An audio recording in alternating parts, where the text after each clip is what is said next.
Hey guys, let's get more news about Lakers, but first, don't forget to subscribe and leave your like. Lakers given warning amid stacked offseason to-do list. The Los Angeles Lakers have a lot of work to do in the offseason, even if this season is likely headed toward an unexpected success in J.J. Redick's first year at the helm and despite the radical shift from Anthony Davis to Luka Doncic midseason. The most obvious on their list, according to Jovan Buha of The Athletic, is to add a center after the rescinded trade for Charlotte Hornets' Mark Williams. Jackson Hayes' vastly improved play and his growing chemistry with Doncic is an encouraging development for the Lakers. The former backup center, who was suddenly thrust into a starting role in the wake of Davis's departure and the failed Williams trade, has responded well, averaging 8.9 points on 77.3% field goal shooting, 5.9 rebounds, 1.7 assists and 1.3 blocks since January 30th. It's a little bit too early, but I think tentatively, the plan is to add another center, whether it's a starting center or a backup center, Buha said on his Buha's Block podcast on March 16. Maybe you move Jackson to the bench and get a better starting center, or maybe it's just someone behind him. Hayes will become an unrestricted free agent after this season. He will certainly command more than his $2.5 million salary for this season when he hits the free agent market. Lakers' top priorities. But addressing the center issue isn't only the Lakers' priority this summer. I think that the priorities are going to be trying to get Luka to sign the extension, trying to get Austin Reaves to sign an extension, which I don't think he will sign, Buha added. Figuring out the LeBron James situation, figuring out DFS, Dorian Finney-Smith. I think it's more so like retaining some of the internal key pieces that are going to be free agents or extension eligible, and then also seeing the trade market what you can get. James has a $52.7 million player option next season. Doncic has 2 more seasons left on his current deal after this season, but he can opt out and become a free agent in the summer of 2026.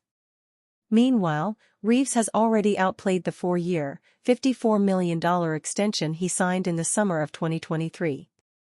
Reaves, 26, becomes extension eligible beginning on July 6. LeBron-Luka tension? Publicly, James has not indicated that he's not happy with the Lakers despite trading away Davis, one of his best friends. But privately, his camp noted how the Lakers have quickly pivoted to Doncic, according to ESPN's Dave McMenamin. What is clear is that Doncic will have a say.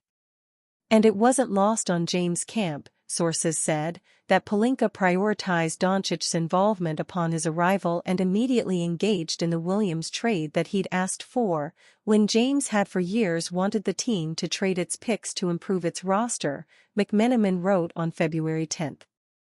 Perhaps the Lakers trying to appease Doncic is out of fear he would leave them if they fail to surround him with a solid supporting cast. After their bold trade to acquire the Slovenian star, the Lakers are under pressure to lock him up to an extension this summer, according to ESPN's Brian Windhorst. Dorian Finney-Smith's free agency warning. Then there is Finney-Smith, whom Redick has credited for the Lakers' rise into becoming the top defensive team since mid-January. Finney-Smith, 31, has a $15.4 million player option for next season, which he is expected to decline to get a longer deal, perhaps his last big contract in the NBA. This early, 3&D wing has hinted that he will not be taking a discount. You see what just happened with Luka Doncic? Finney-Smith said in a recent interview with Hoops Hype.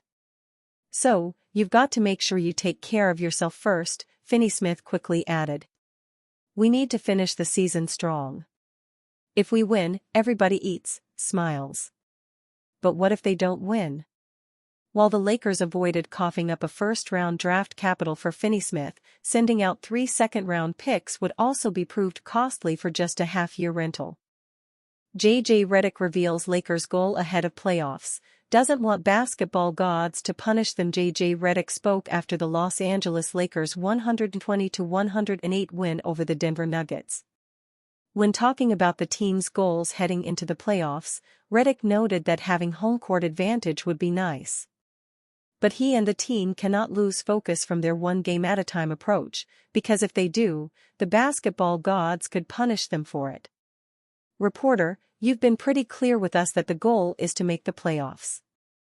But you guys have been a pretty special team in this building this season. If it comes to a time where going for home court advantage becomes the thing, do you think what your team has been able to do here makes it something to chase? JJ Redick, we would all love to have home court advantage. It would be nice. Our group has been awesome at home so far. But again, you gotta play the next game and win the game in front of you. I've seen it too many times. The basketball gods, if you start messing around with things, they will punish you. The Lakers have been sensational at home this season, with a 28-7 record when playing at the Crypto.com Arena. They are only behind the Thunder and Cavaliers, both tied at 30-5, for the best home record in the entire league. So having home court advantage would be a massive boost to their chances in the playoffs. Their best chance of securing home court advantage in the playoffs would be to secure the second seed in the West, as it would guarantee them home court advantage for their first two series. However, they wouldn't have that advantage should they face the Oklahoma City Thunder in the Western Conference Finals, as they have the best record in the West. Redick also answered a host of different questions, including about the Lakers' solid start to the game both offensively and defensively, Luka Doncic's brilliant performance for them on the night, and how the rest of the Lakers have adapted to Doncic's abilities as a passer and playmaker. Reporter, what are the things you want to see continue when you go up in a game like this in the first quarter? JJ Redick, I think defensively, the only real lapse was that second quarter. We felt like the game tonight was going to come down to our ability to get back and defend in transition, take care of the basketball, and keep them off the glass. That wasn't great in the first half. A lot of those were in the second quarter. We had 8 turnovers, and they ended up with 21 fast break points, and 9 offensive rebounds in the first half. We cleaned all that stuff up in the second half, which was awesome. For 3 quarters, the way we were able to generate great shots, with Luka leading that. Defensively, outside of a couple of things, even in the fourth, there were a couple of red mistakes, but it was a great night. Vondo and Goody really led that for us. You felt them when they were in the game. They were part of some big runs for us. Reporter, you mentioned Vanderbilt and Goodwin off the bench, and then you also get 3 guys in double figures and shots going in off the bench. That is going to help on a given night. Anything in particular that got those guys going? JJ Redick, well, with Jokic out, we knew they were going to red everything. When that didn't work, we knew they were going to fire. They got some turnovers out of that. Once you start going to the double teams, we're able to move the ball and generate some good shots. I thought Luka was really patient. Him starting the game aggressively against the Reds forced them into having to double team him. The other guys were beneficiaries of that. Reporter, Luka entered tonight averaging 10 points in the first quarter. This was his highest scoring quarter with you guys, a season-high 21 in the first. Is there a benefit to him getting going early and just the chain reaction that has with the defense then being forced to double and that opening everything for everyone else? JJ Redick, I don't know what it was exactly in Dallas. I know he had a number of big firsts for them. This is what he does and has done throughout his career. We want him to be aggressive no matter what. He's going to play the right way. His teammates have talked about that over the last few days. Just the way he's getting them shots, and he's not forcing things when they are double teaming, he's just allowing the game to present itself and then he makes the read. Reporter, when Luka, gets going like that, have you seen a recognition from his teammates in order to keep it going for him? JJ Redick, yeah. We've talked about it as a staff, with the group. Just having the recognition when he's on the floor, generally, unless it's a transition, an early mismatch when we are healthy. You should touch the basketball in the half court.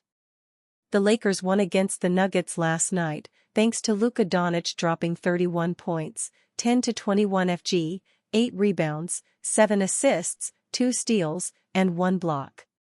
They now move back to third in the West with a 43-25 record. They can secure their spot tonight with a win over the Milwaukee Bucks. Lakers legend sends strong Luka Doncic, Magic Johnson message. The Los Angeles Lakers continued their dominance at home with a 120-108 victory over the Denver Nuggets, tying the season series against their Western Conference rivals. The win marked LA's 9th consecutive home victory and propelled them to third in the West, just one game behind the second-seeded Houston Rockets.